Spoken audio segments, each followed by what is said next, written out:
Hello and welcome to Global Eye. I'm Parikshit Luthra. Finance Minister Nirmala Sitharaman laid out 7 key priorities in Budget 2023. Inclusive development, infrastructure investments, unleashing potential, green growth, financial sector, youth power and reaching the last mile. Some of the big announcements: increasing capital investment outlay by 33% to 10 lakh crore, continuation of 50-year interest-free loans to state governments, highest ever capital outlay of 2.4 lakh crore for railways, 100 transport infrastructure projects, creating urban infrastructure in Tier 2 and 3 cities. On the fiscal consolidation front, the government is targeting fiscal deficit to be below 4.5% by 25-26. The government made changes to customs duties with the aim of achieving greater domestic manufacturing and higher exports. How do global think tanks and industry chambers view this budget? Will this increase FDI and more China Plus One investments into India? We're now joined by Richard Rossow, Senior Advisor and Wadhwani Chair holder in U.S. India Policy Studies at CSIS. Also joining us is Alexander Slater, Managing Director at USIBC. Gentlemen, thank you very much for joining us. Rick, if I can begin with you, this was supposed to be a populist budget, an election budget, but do you think this is delivered on all fronts and will attract investments from abroad as well? Well, it feels to me like it was a fairly conservative budget. You thought that maybe it would be a populist budget appealing to voters with 10 state elections a year away from the national election. But the blowout spending programs that sometimes we've seen from the center or from state governments really weren't there, which is pretty good news. You know, at the same time, it's also a unique opportunity for India to draw in a lot of that investment that's been drawing away from China, you know, trying to secure a greater share of global supply chain investment. There were some elements in the budget that certainly contribute to that. But nothing that seems that it was kind of overridingly focused on those supply chain evolutions there. So it kind of fell in between. No big blowout spending for the elections coming up, but also relatively minor things in terms of trying to lure those investments from overseas. So pretty conservative, and I think most are viewing it as a pretty comfortable budget and one that has a lot of support. Right, Alexander. When it comes to the capex allocation, we saw a capital investment increase of 33%. The total capital investment would be 10 lakh crores. How do you see this? And do you feel that the implementation of this, the execution, would be key? Absolutely, Parikshit. It's great to be here. Nice to see you. Rick, good to see you as well. Thanks for having me on.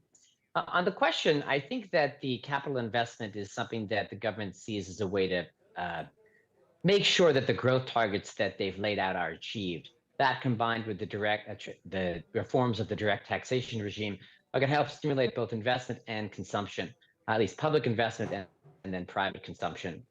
Overall, infrastructure investment is generally something that is a medium-term driver of economic growth and productivity and job creation. I don't know how quickly we'll see this in the actual economy. As you say, it depends on the types of things that it's spent on, when the spending happens, and project execution. But generally, it's a good thing. And I think that it's one way for a government that, for a budget that, as Rick said, is somewhat in between what one might have expected to continue attracting foreign investors. I think the government has said that, or it seems to have taken the position that India, being the fastest growing large economy in the world next year and this year upcoming, is going to be the main attractor of investment. We didn't really see a lot of structural reforms that we'd seen in prior budgets here that foreign investors tend to like as well.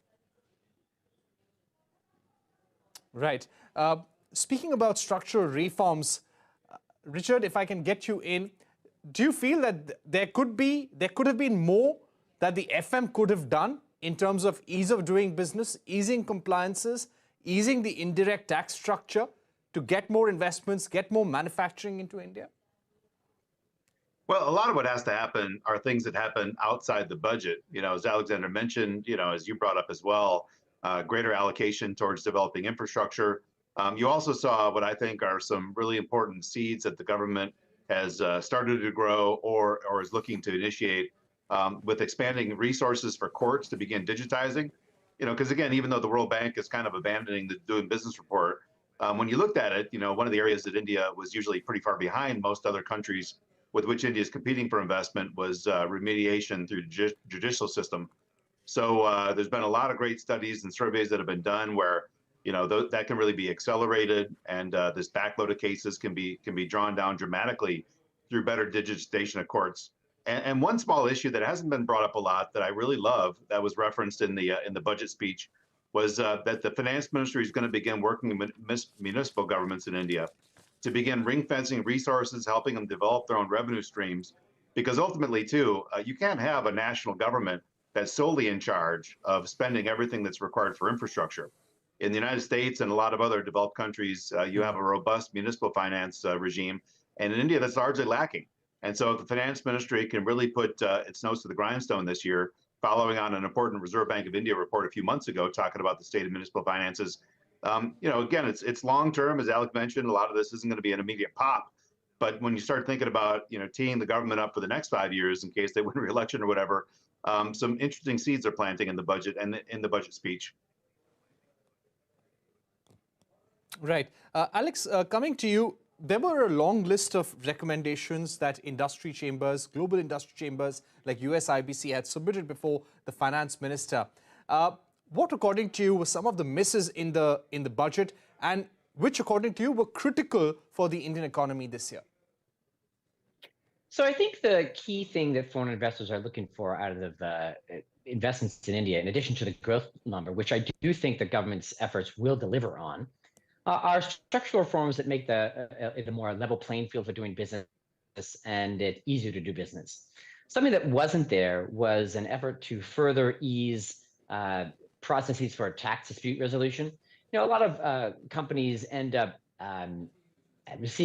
operating based on shared services agreements, and there's sometimes disputes with the government about how much a headquarters should be charging a local subsidiary in India about that, and that results in unnecessary tax headaches for companies. And so, we were looking for those changes.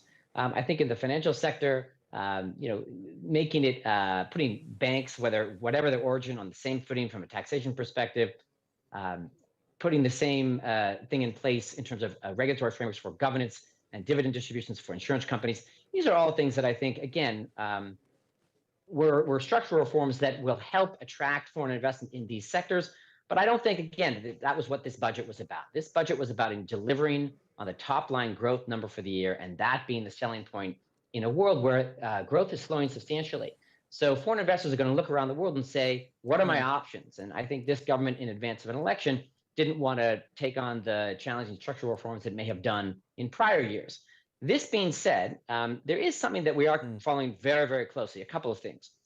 The finance minister made a reference to significant reforms in the financial sector that will be taking place with consultation with industry where feasible.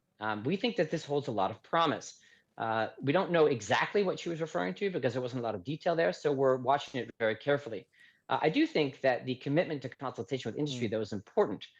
We look for transparent, predictable, and consistent consultation with industry to make sure that all stakeholders are represented in the process and that the best policy comes out and we mitigate risks so that there's certainty given to those who are investing in India. Ultimately, I think this is an approach that should be expanded not merely to all sectors beyond the financial sector. So we'll be watching that closely. There are two other things that we're going to be watching closely as well. One is the data governance policy, where we hope that companies doing business in India, whatever their origin, have the same access to that data. If you look at the history of UPI, multinational companies have been integral to the spread of digital payments in the country and the uptake of UPI's usage. And then finally, this National Financial Registry, National Register of Financial Information. Pardon me. We've got to make sure that private companies that hold a lot of this data take part in that, and that the government or that this new structure adequately leverages what they bring to the table so that it delivers a cutting-edge product. Okay, Rick, coming to you, you had also spoken about the need for lower tariffs on input goods. When we want to play a bigger role in global supply chains, there had been an expectation that inputs coming from China and other countries, the tariffs should be reduced so that India can have a strategic advantage in terms of exports. How do you think the government did when it came to rejigging the customs duties on a range of products?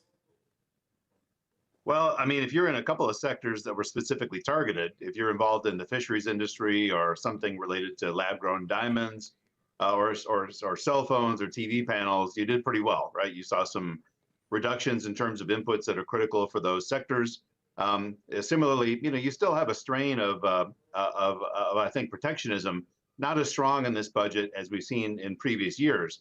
But if you're in sectors that, for instance, in producing gems and jewelry or electric vehicles, bicycles and toys, you saw customs duty increase. And so kind of making a bet that production of those items, in India is most likely to expand, and there's manufacturers ready to take off. So, this mix of incentivizing production through customs duty reductions and some input goods, and encouraging local manufacturing through protecting finished goods, it's narrow, it's sectoral. So, here you got a few winners and losers, I would say, but not this all-on rush in terms of all the sectors that you see, from production-linked incentive programs or sectors that are announced in Make in India. So it felt a little more narrow, either in terms of protections or incentivizing, the import of input goods than I might have expected at this point in time. It's not really a political issue. It should have been fairly safe and comfortable, but a few sectors were targeted, not really the entire economy. Right.